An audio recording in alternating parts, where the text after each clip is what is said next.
وهر انسان ته امر کړی. وروسته د دې الله جل شانه هغه انسان مکرم مشرف معظم ته معاشري بللی اللہ تعالیٰ نے کسی کو انسانان کی در جناب رسول اللہ صلی اللہ علیہ وسلم کے ارشادات و ہدایات کے مطابق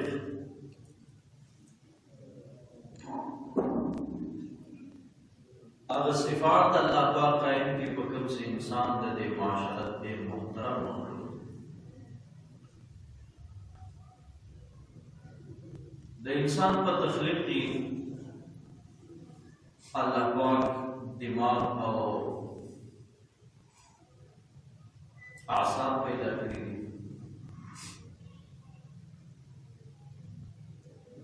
اور دا شان دے لیدو دا پارا سترگی اللہ پاک کری دا ویدلو دا پارا غشونا اللہ پاک کری دی ننیولو دا خستلو ورکولو دا پارا اللہ پاک دے بازوگان بازو اور لاسونا نچونو ورکری دی دا صرفولو دا پڑولو خوراک چشک دا پارا اللہ پاک خلو ورکری دے انسان گفتار و جغاب دا پارا اللہ پاک زبان ورکری اور دخبر تلگو دا حرکت کولو دا پارا اللہ پاک دا انسان تبشیر کری دی اور دا غشانت دے شو سرسی پارا جوڑ کے اللہ پاک دا ورنونا دا منور کری دی دخبر نصد دا بقا دا پارا اللہ پاک فرض کری دی اور اس لباس سے بدلو باندې د انسان حرکت دا او لغاو دا او ویدلی او ویدلی راخستل دی او کول دی دا غزمل استاد سے د خپل وجود پیداوا دغه اخلاق هم دی خود دغه پیداوا دا الله رسول صلی الله علیه وسلم لخوا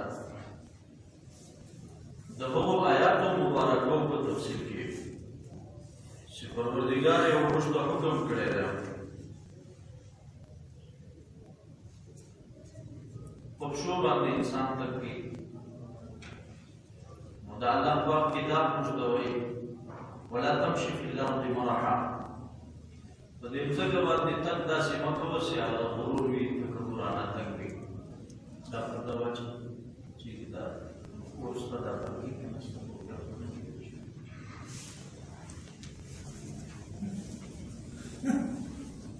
په دې ځکه باندې د تکولو لپاره الله پاک غرور او تکبر والا تک نه کړی او دا انسان په دې خپل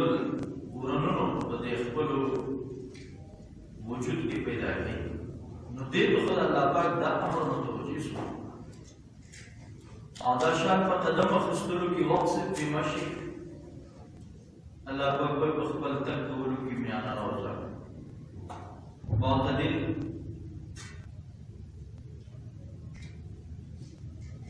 او د خپل فروض او خیال سره فرض او غلط ځای کې د استعمال او ګرځول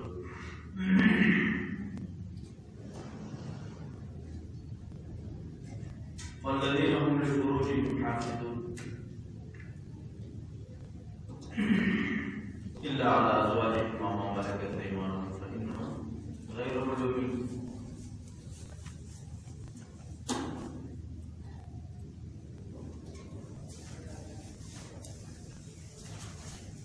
اور دې سره سره د دې لاس مبارکي در اخستلو بارکي الله پاک موږ ته متوجه کړل چې تاسو کوشش وکړئ چې حلال وخورئ حرام ته لاس نه نږدې کوئ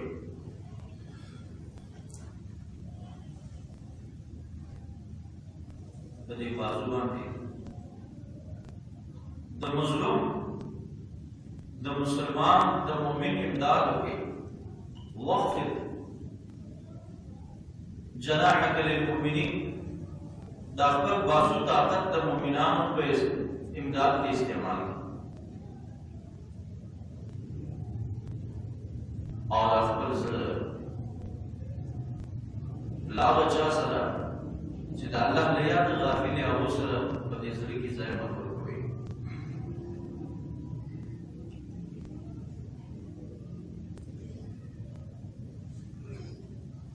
او په دې خپلو غوږو چې څه اورئ نو د الله پاک حکم دا ده چې د دې پوښتنه درته کوي. د غوږو ته دا حکم متوجه ده. ولا يغتب بعضكم بعضا، یو د بل غیبت اورېدل. دې ځای څخه دا نامونه راګرځول او په گفتار کې په आवाज کې الله پاک موږ ته حکم کوي چې که خبره کوي نو حق خبره کوي د دې زبان نه. له درواغو دا زبان وګرځوي، له ناحقه اشکنځلو له لا منفعت زبان وګرځوي. په رښتیا کې دا زبان استعمال کړي. لسان صدق او په आवाज کې واغضض من صوتك إن أنكر الأصوات لصوت الحمير. شگفتار وقولوا للناس حسنا، والصدق او په حسن کې خپل زبان استعمال کړي. له هر انسان سره په ډېره ښه طریقه خبره وکړي. وګوره په आवाज کې د خبرې کولو په زوره زوره ږغاو، ځکه په زوره زوره ږغاو الله پاک فرمایي بد आवाज په आवाजونو کې د خره ده. خر ډېر په زور आवाज کوي. الله پاک وایي بد आवाज په आवाजونو کې د خرو ده. انسان باید په زور نه وژغي. یو خبره د حسن ډېره ښه خبره کول او بیا هغه په پست आवाज کول. په داسې आवाज نه کول چې نور څوک له هغه आवाज نه خبروي. په زور زور نه. او دغه شان د سترګو باره کې الله پاک وایي چې یعلم خائنة الأعین. الله پاک سترګو په خیانت خبر نو سترګو ته دا حکم متوجه ده. رسول الله صلی الله علیه وسلم وایي کله د یو چا کور کې راشئ نو سترګې په شانو کې مه غړوه.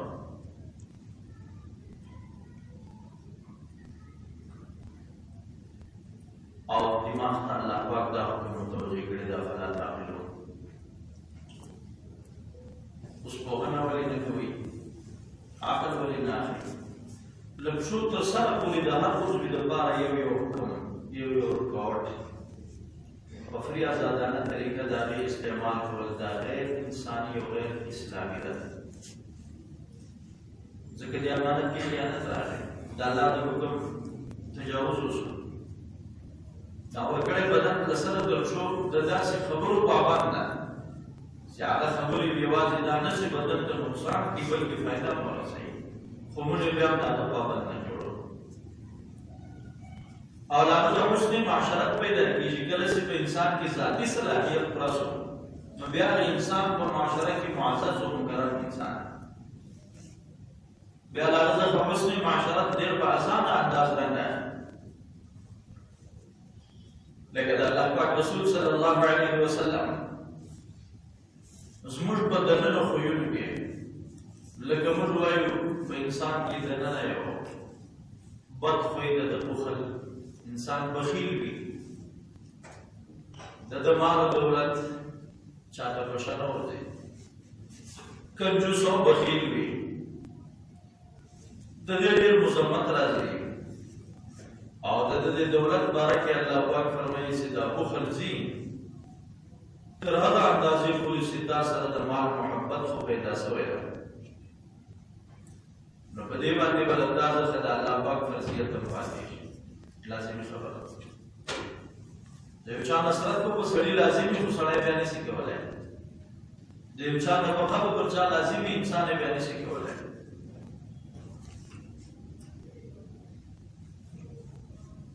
نو دغه مال بیا د جهنم یو سکروټه جوړېږي. الله پاک به د قیامت پر ورځ بیا د مخ او شا او بل یو بل اړخ به د داغېږي. کنجوسی یا بخلتوب دا ډېر بېکاره صفت دی. دا شان په انسان کې ډېر بېکاره صفتونه شته چې هسې عام انسانان یو بل ته هم د هغه په بدو کتلی شي، پېژندلی شي، خو الله او د الله رسول موږ ته نامه په نامه ښودي چې دا صفتونه انساني دي، دا صفتونه بهتر نه دي، دا صفتونه د کمال نه دي. نو هغه بد خویونه د یو حدیث مبارک له اندازې څخه چې که موږ یې وګورو چې رسول الله صلی الله علیه وسلم فرمایي د اوښانو په ولو والا په سړي کې ضد وي، لوی وي، د دې مخکې کبر، د پسونو په ولو والا سړي کې بردباري. اوس پسه یو نوع مخلوق د انسان بل نوع ده، لیکن په دې نزدېکت په اوسېدلو په انسان کې هغه خوی پیدا کېږي. دا د دې حدیث شریف ثابته شوه. نو دغه شان په لباس پورې هم د انسان ډېر تعلق دی، ولې په بدن پورې شی ده. د الله پاک رسول صلی الله علیه وسلم په خپله زندګي کې حبره لباس ډېر استعمال کړ، او د الله پاک رسول صلی الله علیه وسلم په زندګي کې د ابریشم سیمبولو داسې ورته وایي دا یو چپان راوړل شو، لیکن د الله رسول صلی الله علیه وسلم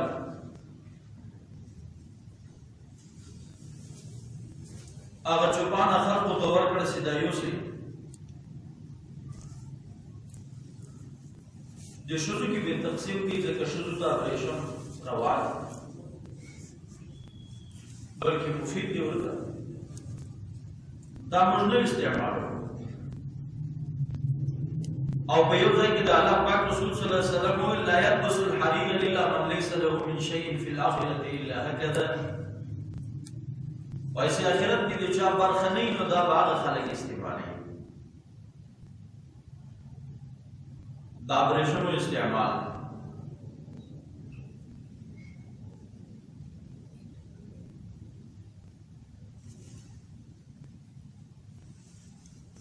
نو عمر فاروق صاحب ته دغه چوپان ورېژل شو چې دا ولې موږ چوپان تا ته هدیه کې چا راوړې وه او تا بېرته له ځانه لرې کړې ده. و جبرائیل علیه السلام ماته د دې منع وکړه.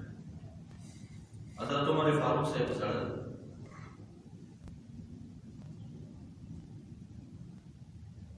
وایي کوم شی چې د الله پاک له جانبه زه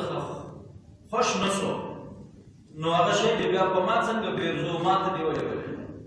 په دې ژړا راځي. نو د الله پاک رسول صلی الله علیه وسلم وایي ما د دې لپاره تا ته نه ولېږلی چې ته یې واغوندې، د دې لپاره ما تا ته درکړی ته به یې خرڅ کړې، په پیسه باندې به بیا یو فایده واخلي. او یو روایت کې راځي انما بعثت بها الیک لتشققها خمر بین النساء، وړلې بچونې او زنانه ځینې جوړې کې دې لپاره.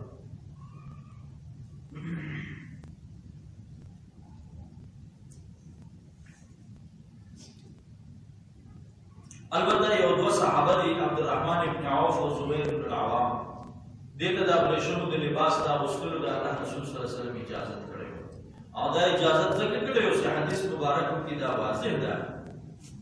چې لحکة کانت فیهما، د دوی په وجود کې څه خارش د هغه جلدي بیماري لپاره. نو د یو بیماري د یو عذر په بهانه به څوک استعمالولی شي نارینه، او که نه نو ابریشمي لباس دا منع شوی دی د جسم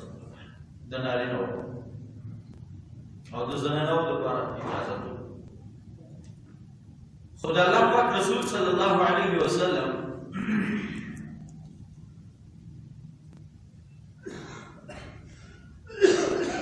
بل روایت کې د ابریشمو فرمایي نهاني رسول الله. حضرت علی بن ابي طالب روایت کې د الله رسول زمانه کړم علی التختم بالذهب د سرو زرو د ګوتې په استعمال، وعن لباس القصي او دا شام دا پرشم لباس وعن القراءة في الركوع والسجود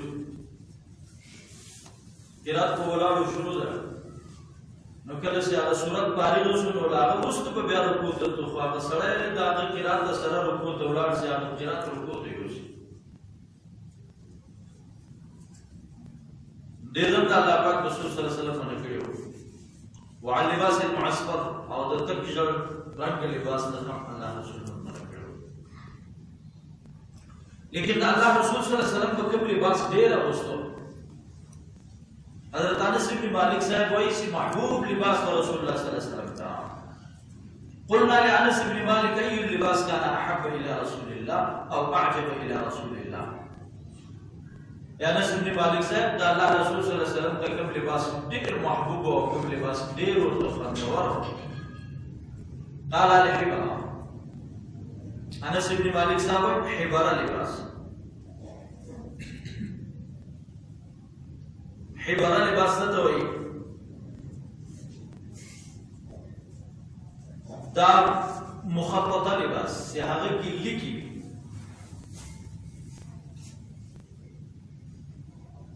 او دا لباس پا اکثر لوڑے زخا او اشرف اللباس سیاب کو دیتے ہوئے گئے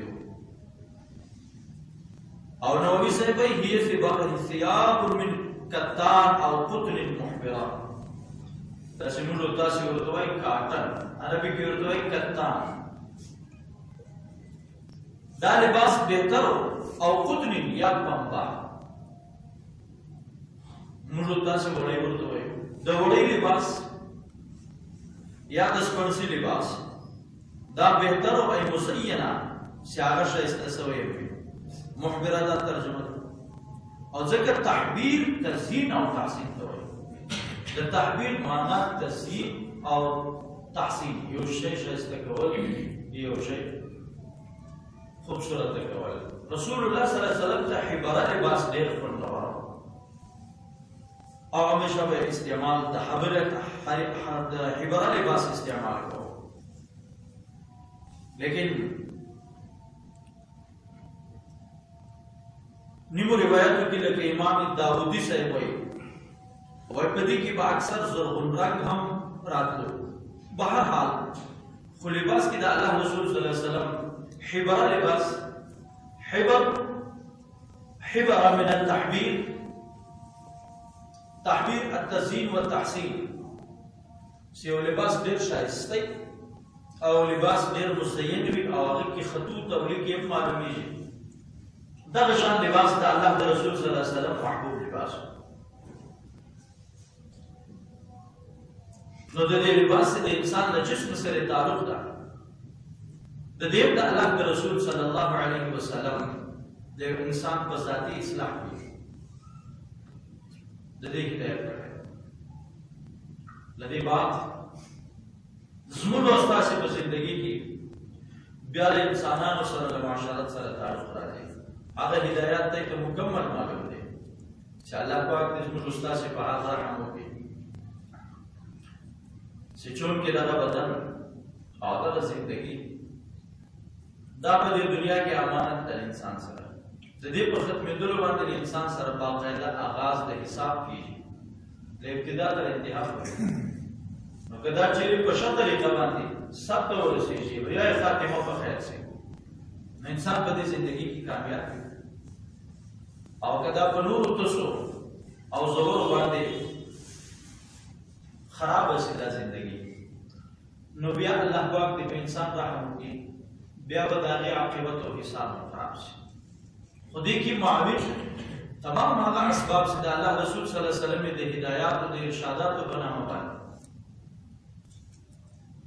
لکہ مختمہ و شکل دیتے پیش کے لبشور تر سر پوری و ہر عضوی و ہر اندام تر و دے مکمل انسان کی دا اللہ پاک کی ویو حکم توجہ دا دا بشان پہ انسان کی دا دننو صفات دا بارا دا پیدا کولو وګورئ لکه یو سړی چې د اوښ د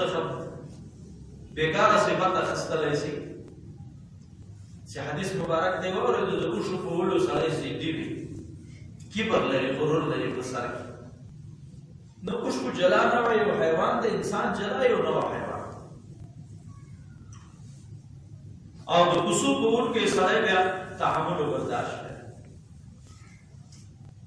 اوس نو ته یې اندازه وکړئ چې سړی د اوښانو په ځای له یو لوی کبرجن سړي سره تعلق لري، نو بیا خو ډېر کبر پکښې راځي. او که د کوڅو په ځای له یو بل صالح انسان سره سړی تعلق لري، له یو نافع سړي سره، نو خو نور ښه خوی کې راځي چې انسان له انسانانو سره تعلق لري. دغه شان ښه صفات او بد صفات چې د انسان په ذاتي صلاحیت کې راځي، دا موږ نظر انداز کړي دي. لکه موږ ډېر خیال کوو چې یاره موږ دې کرلی یو څه او شین دې بل څه سي، دا نه کېږي. نه آخرت په وراثت پیدا کېږي او نه آخرت په همت پیدا کېږي. آخرت یوازې او یوازې د الله جل شانه او د رسول الله صلی الله علیه وسلم په رضا پیدا کېږي. همیشه کامیابی یا همیشه خوشحالي دا د جناب رسول الله صلی الله علیه وسلم په طریقه باندې د الله پاک د رضا. ګورئ د الله رسول صلی الله علیه وسلم موږ ته فرمایلی دي تاسو د پیدایش سره یو ازلي دشمن الله پیدا کړی دی چې هغه شیطان دی، ابلیس ورته. خدای ابلیس تاسې په یو حال کې نه پرېږدي. تر مور په خواږه نامه درته غږېږي، تر مور په خواږه نامه تا پر غوښته کوي په داسې خوږه انداز باندې چې ډېر ژر به ته ورسره ومنې چې دا خو سم راته وایي. په هر ساعت کې په هره ګړۍ کې که ته د یو خیر اراده کوې نو دی درته حاضر. له خوبه څخه واخه بیا ته راکښېنېستو تر ساعته، بیا د اوداسه کولو تر ساعته، بیا لمانځه ته د تللو ساعت، بیا د خورد و نوش ساعت، بیا د سودا او د خرید و فروش، په هر حال کې په هر حال کې. اوس د دغه ازلي دشمن دپاره و انسان ته صالح و کامل اوسېدل پکار دي که نه؟ داسې کېدی نه شي چې سړي سره دې وسله نه وي او هغه دښمن سره دې وسله یي ته دې کامیاب شي، داسې خو نه شي کېدلی. نو زموږ د دغه ځان مسلح کولو لپاره، د ځان د تکړه کولو لپاره، د ځان د غلبې لپاره د الله رسول صلی الله علیه وسلم و دې انسان ته قدم په قدم ګړۍ په ګړۍ هدایت کوي. وایي دا هدایت ستا د کامیابۍ دی. د دې یو مثال د الله رسول صلی الله علیه وسلم وایي تاسې کور ته راځئ نو په بسم الله سره کور ته ننوځئ. که دروازه بنده وي بسم الله سره یې بنده کړئ، نو ستاسې دې کور کې به تر سهاره پورې شیطان نشي راتلی، د اوسېدلو ځای به یې نه وي. څومره اسانه ده. له ټولو کور زه د شیطان د پوره خاندان زه د شیطان د لرې کولو لپاره ستا د یوازې راتګ او بسم الله کار وکړې. دا هدایت پیغمبر درته راکړي. او کله چې بیا خواړه راواخیستل شو، دسترخوان کېښول شو، نو د آغاز او د شروع په وخت باندې بسم الله الرحمن الرحیم، بسم الله وعلى برکة الله، بسم الله اوله واخره. که په اول کې در ظهیر شو په منځ کې بیا داسې دعا وکړئ چې د هغه الله په نامه باندې شروع کوم له اوله تر اخره. په پښتو یې ووایئ، عربي دې نه وزده، عربي دې زده کړه په داسې شان یې وکړئ. نو د الله پاک رسول صلی الله علیه وسلم فرمایي ستا په دې خوړو کې د شیطان نصیب ختم شي، حصه یې ورکه شي. نو هغه شیطان بیا لوی شیطان چې د دغو ډوډیانو دپاره یې کوم شیطانان لېږلي، نو هغه وایي چې په دې کور کې خو ستا نه د استوګي ځای ستا ونه ده خوړلی. اوس دا د الله پاک د رسول صلی الله علیه وسلم هغه هدایاتو زه یو نمونه ماته ته بیان کړم. په دې موږ نه پوهېږو چې په دې کې څومره لویه کامیابي ده او زموږ د دې تمام کور یا د ځان د حفاظت یا د الله پاک د پورېدلو د راتللو د نزول د رحمت ذریعه د الله پاک د رسول صلی الله علیه وسلم په یو سنت کې موږ ته پیدا شو. اوس که دغه پیغمبر د انسانانو ته دا هدایاتو ښودنې ونه کړي، نو انسان خو به هر وخت د دې دښمن له لاسه څخه په دوکه وي، د دې دښمن له لاسه څخه به دی تاواني سوی او مغلوب وي همیشه. نو ځکه اول د ذاتي صلاحیت په کار وي، بیا هغه انسان په معاشره کې بېشکه لکه موږ به یو ځکې په مخ باندې په خورده شیانو کې چې د یو شي مېوې درخته وي نو یا خاص کار د هغې باغ وي نو ډېر خوشحاله شو په فلانۍ علاقه کې فلانی ښایسته. نو دغسې یو انسان چې هغه صالح انسان وي نو که دغسې یو خاندان وي، که دغسې یو جماعت په دې علاقه کې وي، نو په هغه باندې دا تمام انسانان ښایسته ښکاري شي. خو دغه صفات د انسان څخه دغه ازلي دشمن کړي، غلا کوي یا تر دې تېروي. نو مسلمان ته دا پکار و چې د خپل ذاتي صلاحیت د پیدا کولو لپاره شپه او ورځ په خپل ځان کې فکر وکړي، د نیکانو خلکو ملګرتیا مو وکړي او د داسې مجلسو طلب وکړي. اوس داسې کومې مدارسې دي چې ټول ستاسې د الله او د الله د رسول د قرآن او د حدیثو ښوونکي ادارې په دې کې اوس تعلیم بالغان شروع ده. لوی لوی سړي ضروري نه ده چې هغه به خامخا کوچني هلکان ورځي سبق ورته وایي راځي. نو ډېر ډېر علوم یې حاصل کړي دي، د الله او د الله د رسول په دین باندې تر ډېره حده پورې ځان خبره کړې ده. موږ داسې خو داسې ټوټه پوټه یو په یوه خبرې خو پنځو ناخبرې نو بیا د زندګي ځکه خرابه نه شي. په آخر کې د الله پاک د رسول صلی الله علیه وسلم د دې حدیث مبارک چې موږ ته هم په دغه حسن خاتمه کې او بهترین حسن معاشرت ډېر الفاظ بیان کړي دي. هغو کې یو حدیث مبارک دام ده د الله پاک رسول صلی الله علیه وسلم فرمایي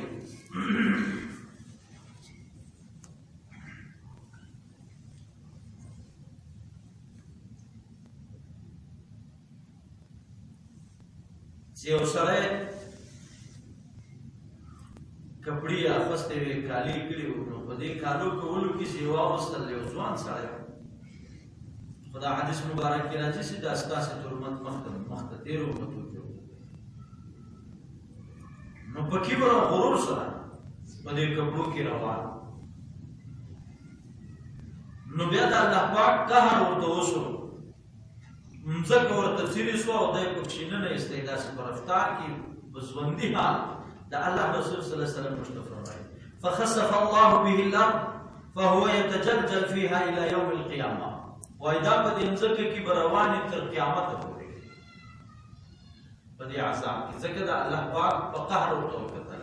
کبر او لویي په الله پاک ته برداشت نه چې یو سړی عاجزه سړی انسان څه حیثیت لري. داسې موږ په کوم وطن کې اوسو، دا کومه مځکه چې ورته وایي دا د الله پاک په مخلوق په نور مخلوق ته داسې ښکارېږي لکه د ستنې سر. د ستنې په سر کې به نو بیا انسانانو کې به بیا غیرت به یې څه یا غرور به یې څه خیال به یې څه. خو موږ تاسې کله راځو دلته په یو کوچني مخلوق باندې په میږیانو پښه برابره سي یو 200 تر پښه لاندې موږ نه په چیغو خبر سوي نه په نارو بغارو خبر سوي کني فهم دا موږ په خپل سر کې دوی غرور لکه نه پاره شي چې د قیامت ورځ راشي او الله جل شانو د اسمانونو او د ځمکې سي الله پاک په خپل کتاب کې فرمایي چې دا د الله جل شانو په لاس کې وي او تاسو یو ورځي په دې دوه لکه زما او ستاسو په کوم شي لمن الملك اليوم دا او اسمانونه او د ځمکې سی بادشاہی نن د چا ده الله پاک فرمایي نو عجیبه خبره ده لمن الملك اليوم لله الواحد القهار الله پاک وایي په خپل چې دا د هغه ذات بادشاہي ده چې هغه واحد ده او قهار ده دا چې موږ په څه پورې اړوند وي داسې وبولل کې یو شی چې راځړېږي او موږ پورې ټاکي دا ځکه واخد خو زموږ څه اختیار نشته د الله بندګانو نو که دا رسۍ هر چا پرېکړه ته د هغه شي سره ولاړې هر شي دا ځای په دې هم د غرور نه چې دا تمام مځکه چې یو سړی سي د یو میشي د سر یا د یو مچ د وزر برابر کبر بالکل د انسان په دماغ کې نه ځایږي سړی په حقیقت معرفت د پروردګار د قدرت خبره چې دا تمام جهان د یو سړي اوس خو به یو دوه درې پلاټونه وي یا به یې څه دوه درې منزلونه موټران جوړ کړي د الله بندګان چې دا تمام موټران سره یو ځای کې یو ځای جوړ کړي او د یو پکښې شی په اسمان کې روډونه جوړ کړي دا ځکه کوم ټول یوازې د دی لا هم د یو مچ د وزر په قدر کبر په انسان کې راغی نو دا انسان د دنیا هغه جاهل ترین انسان لا عقل بالکل خالی انسان خالی ځکه ده چې که چیرې د دې ځکه په حقیقت سره خبر سي د الله په قدرت خبر سي دا یو راکال پوک د سي ته پکې پروسه د رسول د تاسو سره هیڅ قدرت نشته شاوخوا په دې کې باندې دې کې کبر راځي نو د هغه ذات وایسته پکار ده د هغه ذات شناخت پکار ده د چا سره صحیح په لاس کې د ستاسو تمام ژوندۍ له دې وجه الله او الله رسول مشتبه ډېر شفقت په ډېر رحمت وایي انسانانو الله پاک ستاسو د پاره ځکه پیدا کړ کدی کې تاسو ووسوله څه زندگی مو دا او د زندگی بعد درته مرګ راو لمرګ بعد بیا راکښېنستل دي نو په دغه زندگی کې له خپل ژوند سره پام وکړئ او پام داسې وکړئ چې په یو قدم کې خپل مالک مه هېروئ د خپلې زندگی رهبر رسول الله علیه السلام مه هېروئ هغه څه درته وایي په هغه لارځئ دا زبان د هغه خلاف مه استعمالوئ کوم هدایات څه کار کوي خدای کوي مالک یې درته کوي خالق یې کوي دا غوږونه د هغه خلاف مه استعمالوئ سترګې د هغه خلاف مه استعمالوئ دا د هغه نعمت لاسونه د هغه خلاف مه استعمالوئ بازو د هغه خلاف مه استعمالوئ پښې و تګ و هغه څه دا ستا ذاتي صلاحیت له ذاتي صلاحیت بعد د نوې صفات دي په انسان کې هغه هم درست بیا به له دې وروسته انسان د معاشرې دپاره د یو میوې مثال لري یو درختې مثال لري بیا به په دغه قوم او کلی او انسانان ښایسته وي بېشکه لکه موږ ما مخکې مثال درته ووایو په یو علاقه کې د یو ښه درخت او ښه باغ په لیدلو زړه خوشحاله شي چې دا په دې فلانۍ قسم میوه یا درخت او آبادي شي دغه شان هغه انسانان چې د الله او د الله د رسول په صفاتو پوه شوي دي په دماغ او په زړه کې دا هدایات ناست دي چې کوم اصل مالک یې ورکوي یو انسان ته نو د هغو هدایاتو تابع د انسان ګرځي دا بالکل کامیاب انسان دا په انسانانو کې ښایسته ترین انسان او په انسانانو کې عقلمند انسان هوښیار انسان موږ تاسې کله کله په دې زندګي کې له چا سره تعلق وي ولې دا جګړې او خصومات او منازعې او فیصلې او دا خو موږ ته هم راځي او موږ هم ورځو نو په دې مسلو خو خبرې له یو چا سره تعلق وي بیا څه ګړۍ پس هغه تعلق خراب شوی او که وګورې د چا سره چې د ده تعلق خو د هغه سره یو بل چا تعلق او بیا که وګورې له هغه سره د یو بل چا تعلق اوس دغه تعلق یو په بله ولې پسې شوی دی دا زموږ ستاسې د دنیا تمې لالچو هرڅونه دي چې انسان د انسان غلام جوړ کړی و انسان یې د انسان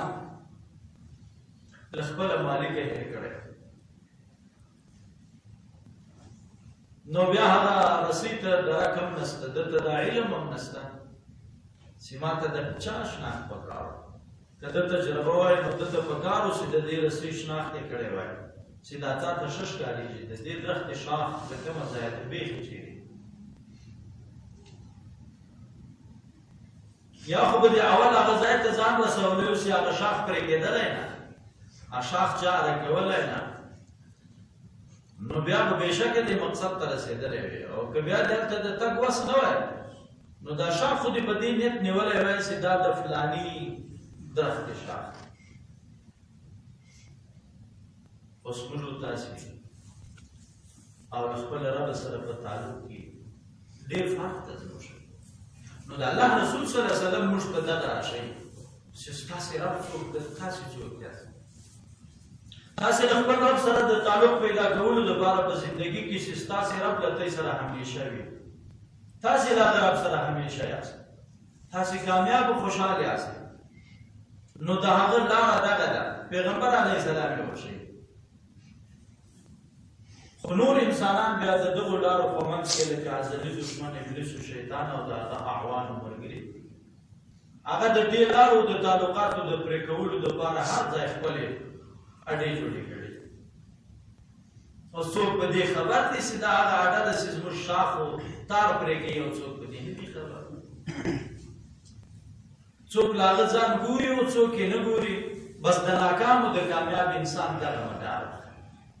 الله پاک دې وکړي چې زموږ مالک له موږ راضي شي. الله پاک دې وکړي چې د جناب رسول الله صلی الله علیه وسلم هدایات زموږ د زندګۍ حصه شي. الله پاک دې رسول پاک صلی الله علیه وسلم زموږ ستاسې د زندګۍ په قدم قدم خوشحال کړي، او الله پاک دې زموږ ستاسې خاتمه په خیر کړي. موږ تاسې همیشه په زندګۍ کې د الله محتاج یو، او په زندګۍ تېرولو کې د خپل ښه انسانیت محتاج یو. نو ښه انسانیت، ښه زندګي د الله او د الله د رسول هدایات دي، د الله او د الله د رسول ښودنه او علم د وحي.